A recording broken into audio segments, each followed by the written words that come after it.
الحمد لله رب العالمين، والصلاة والسلام على سيد الأنبياء والمرسلين محمد وعلى آله وأصحابه أجمعين، أما بعد. أعوذ بالله من الشيطان الرجيم، بسم الله الرحمن الرحيم.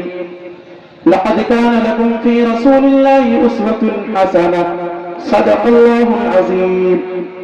يا رب صل وسلم دائما أبدا على حبيبك خير الخلق كلهم.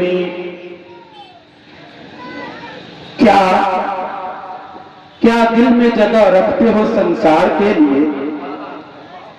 کیا دل میں جگہ رکھتے ہو سنسار کے لیے جب دل بنا ہے سید ابرار کے لیے؟ کیا دل میں جگہ رکھتے ہو سنسار کے لیے جب دل بنا ہے سید ابرار کے لیے؟ اسٹیج پر تشریف فرما علماء کرام، محترم سامعین، عزیز ساتھیوں، سب سے پہلے میں آپ کو یہ خبر دے دوں کہ ہم بھی چاہتے ہیں کہ ہمارے مہمان شاعر جناب دل خیر آبادی جو ہر ایک کی دلوں کی دھڑکن ہے آپ بار بار سنیں. اسی لیے ہم لوگوں نے یہ ترتیب بنائی کہ کچھ نہ کچھ راستہ نکالا جائے، کیونکہ کہا پار اترنے کے لیے تو بالکل چاہیے، پار اترنے کے لیے تو بالکل چاہیے، بیچ دریا ڈوبنا ہو پھر بھی ایک پل چاہیے، بیچ دریا ڈوبنا ہو پھر بھی ایک پل چاہیے. تو میں بھی چاہتا ہوں کہ بار بار آپ کو سننے کا موقع ملے، اسی لیے ہم لوگوں نے ایک ترتیب بنائی کہ آپ کو بار بار موقع ملے. بہرحال میرے دوستو، ہم اور آپ دین کی مجلسوں میں، محفلوں میں جہاں بھی بیٹھے ہیں، جہاں بھی شرکت کریں تو اس نیت سے شرکت کریں کہ ہم نے کسی کو سن کے اپنے دل میں اتارنے کے لیے حاضری دی ہے. یہاں اس لیے حاضری دی ہے کہ جن باتوں کو سنوں گا ان باتوں کو دل میں اتار کر عملی جامہ پہنانے کی کوشش کروں گا. کیوں؟ جو کاپی بھری ہو اس پہ لکھی نہیں جاتی، جو پیالہ بھرا ہو اس پہ بھرا نہیں جاتا. اس لیے دل کو صاف کر کے، نیت پختہ کر کے آپ بیٹھیں اور آیا کریں انشاءاللہ الرحمن. اس میں ہمارے علماء کرام، شورائے اعظام ایسی چیزوں کو بھر دیں گے کہ زندگی بھر معطر ہو جائے گا. بہرحال یہ ماننے کا جذبہ اور اچھی امید پہ ایک بات مجھے یاد آ گئی. ایک مرتبہ اللہ کے حبیب سرکار دو عالم صلی اللہ علیہ وسلم مسجد نبوی کے اندر تشریف فرما تھے. اچانک میرے آقا کی زبان سے ایک لفظ نکلا، صحابہ سے فرمایا کہ صحابہ کی جماعت بیٹھ جاؤ. کیا کہا؟ صحابہ کی جماعت بیٹھ جاؤ. ہم سے بھی کہا جاتا ہے بیٹھ جائیے، ہم سے بھی کہا جاتا ہے آگے آ جائیے. ہم لوگ اپنے رویے پر غور کریں گے اور اس واقعے کو سنیں گے. صحابی رسول سے اللہ کے نبی سرکار دو عالم صلی اللہ علیہ وسلم نے فرمایا بیٹھ جاؤ. اتنا کہنا تھا، جس صحابی نے جہاں موقع پایا وہی بیٹھ گئے. ایک صحابی رسول کو اللہ کے رسول صلی اللہ علیہ وسلم نے دیکھا کہ ایک پیر مسجد کے اندر ہے اور ایک پیر مسجد کے باہر جہاں چپل نکالتے وہاں رکھا ہوا ہے. ان سے اللہ کے حبیب سرکار دو عالم صلی اللہ علیہ وسلم نے پوچھا، اے فنا، آپ اندر آ کے بیٹھ جاتے، آپ ایک پیر اندر اور ایک پیر باہر. اس صحابی رسول نے جو عشق کا جملہ استعمال کیا وہ سنیں اور اپنے دل کے کانوں کو سن کر اس میں جگہ دیں. انہوں نے کہا اللہ کے رسول صلی اللہ علیہ وسلم، آپ کے فرمان کے بعد میرے لیے گنجائش نہیں بچتی کہ میں ایک قدم بھی آگے بڑھاؤں. اتنے میں ایک صحابی رسول حضرت ابو دردہ رضی اللہ تعالی عنہ کو حضور اکرم صلی اللہ علیہ وسلم دیکھتے ہیں کہ بکریوں کا جو باندھنے کی جگہ تھی اس جگہ پہ بیٹھے ہوئے ہیں. اس صحابی رسول سے اللہ کے حبیب سرکار دو عالم صلی اللہ علیہ وسلم نے پوچھا، اے فلاں، میں نے تو مسجد والوں سے کہا کہ بیٹھنے کے لیے، تم کیوں بیٹھ گئے؟ اس عاشق رسول نے کہا، اللہ کے رسول، میں نے یہ نہیں دیکھا کہ آپ نے کس کا نام لیا کس کو چھوڑ دیا، میں نے تو دیکھا کہ میرے آقا کا فرمان ہے، میں نے جگہ نہیں دیکھا، میں بیٹھ گیا. اسی لیے کہا درد مندوں سے نہ پوچھو کہ کہاں بیٹھ گئے، درد مندوں سے نہ پوچھو کہ کہاں بیٹھ گئے. تیری محفل میں غنیمت ہے جہاں بیٹھے، تیری محفل میں غنیمت ہے جہاں بیٹھے۔ تو میرے دوستو، آپ جہاں بھی آئیں، دین کی مجلسوں میں آئیں تو ایک دینی جذبہ لے کر کے آئیں۔ میں اس لیے بیچ میں آیا ہوں تاکہ آپ کو بیدار کروں، جگا دوں، تاکہ مہمانوں کا ایک ایک لمحہ ہمارے لیے قیمتی ہو جائے۔ اللہ کے حبیب سرکار دو عالم صلی اللہ علیہ وسلم کی زندگی اللہ تبارک و تعالیٰ قرآن مقدس کے اندر فرماتا ہے کہ ہم لوگوں کو دنیا کے کسی کونے میں جانے کی ضرورت نہیں ہے، ہمیں دنیا کے کسی بڑے سے بڑے اسٹار کو آئیڈیل اور نمونہ بنانے کی ضرورت نہیں ہے، کسی دوربین کو لگانے کی ضرورت نہیں ہے۔ اللہ تبارک و تعالیٰ فرماتا ہے مسلمانوں، دنیا کے لوگوں سنو، اللہ نے تمہیں ایک ایسا نمونہ دیا ہے جس نمونے میں جس چیز کو تم تلاش کرو گے اس ساری خوبیاں مل جائے گی۔ اس نمونے کے اندر جس چیز کو تلاش کرو گے وہ ساری خوبیاں مل جائے گی۔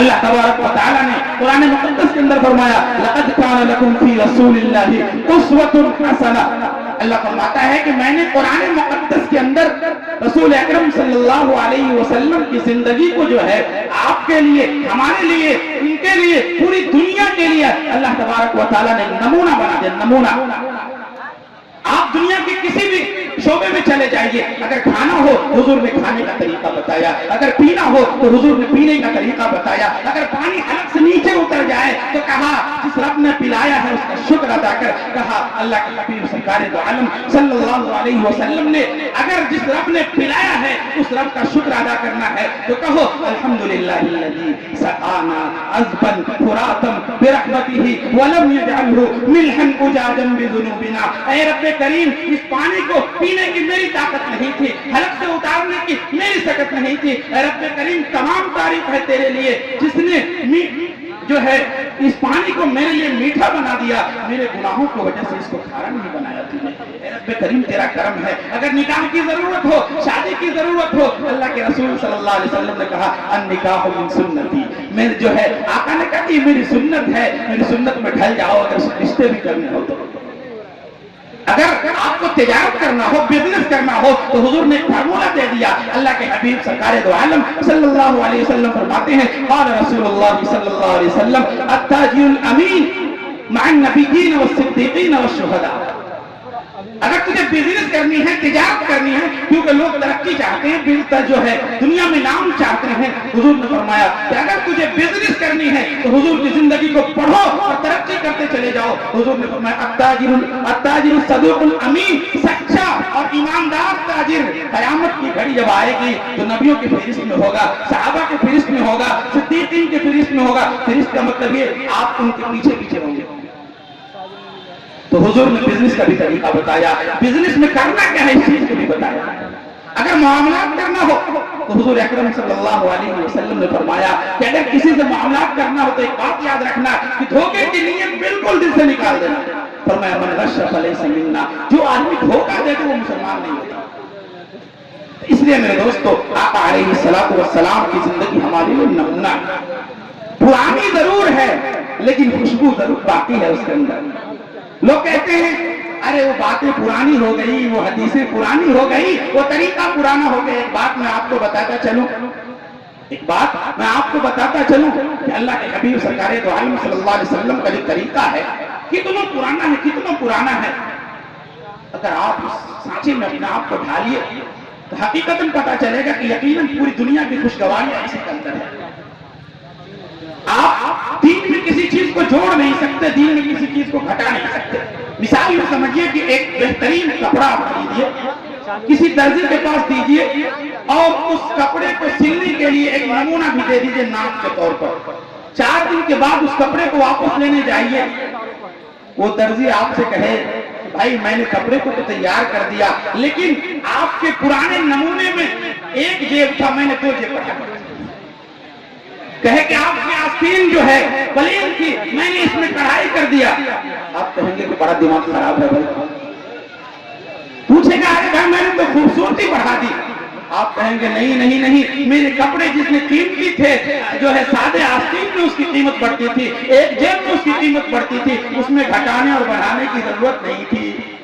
اسی طریقے سے اللہ نے کہا کہ ہمارا دین مکمل ہے، ہمارا دین مکمل ہے، اس میں گھٹانے کی ضرورت نہیں ہے، اس میں ڈھول کو ایڈ کرنے کی ضرورت نہیں ہے، اس کو لاٹھی سے سجانے کی ضرورت نہیں ہے، اس کو باجے سے بجانے کی ضرورت نہیں ہے۔ یہ دین مکمل ہے، نہ ایڈ کیا جائے گا نہ اس کو گھٹایا جائے گا۔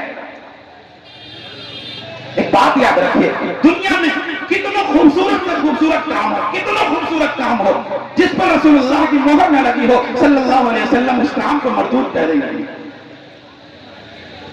ایک مثال سے آپ سمجھیں، درود شریف پڑھنا بڑی عبادت ہے، بڑی عبادت ہے۔ 4 رکعت کی نماز پڑھیں، 2 رکعت پہ تحیات کے بعد آپ درود شریف پڑھ لیں، جرمانہ لگ جائے گا۔ اگر تحیات کے بعد درود شریف پڑھ لیں تو آپ کو ایکسٹرا سجدے کرنے پڑیں گے۔ کیوں؟ آپ کہیں گے درود تو عبادت ہے، درود پڑھنے پہ یہ جرمانہ کیسے ہو گیا؟ تو میرے دوستو، یہ اس لیے جرمانہ ہے کیونکہ میرے آقا نے اس پہ مہر نہیں لگایا۔ میرے آقا نے کہا کہ اگر 4 رکعت والی نماز پڑھنی ہے تو 2 رکعت میں تحیات کے بعد کھڑے ہو جانا ہے۔ عبادت تو تھی، درود پڑھنا اچھا تھا، لیکن میرے آقا کی مہر نہیں تھی تو ابھی درود بھی نہیں پڑھیں گے ہم۔